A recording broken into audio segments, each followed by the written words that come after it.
কলকাতার মিষ্টি খেতে ভীষণ পছন্দ করেন শাকিব খান।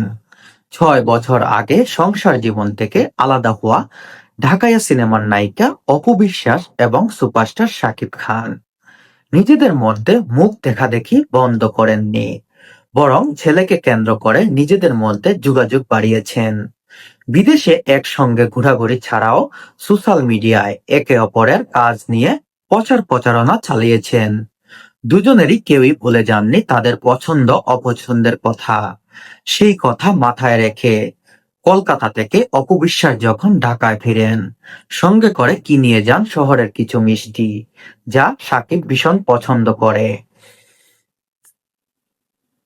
আনন্দবাজারকে অপু বিশ্বাস বলেন, কলকাতা থেকে সাকিবের জন্য নেওয়া উপহারের মধ্যে থাকে নরেল গুড়ের সন্দেশ আর কিছু কাজু বরফি।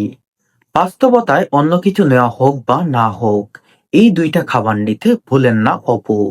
তিনি বলেন, শেষবার যখন কলকাতায় এসেছিলেন তখন প্রায় ৫,০০০ টাকার মিষ্টি কিনে নিয়ে গিয়েছিলেন। সাকিব ছাড়াও ছেলে জয়, তার জন্য কিছু মিষ্টি এবং সন্দেশ নিয়ে যান তিনি। এবং বিশেষ করে সাকিবের জন্য তিনি মিষ্টি কিনতে খুব বেশি পছন্দ করেন, কারণ সাকিব সবসময় মিষ্টি খেতে খুব বেশি ভালোবাসেন। বিশেষ করে কলকাতার সন্দেশ এবং নরেল গুড়ের যে সন্দেশগুলা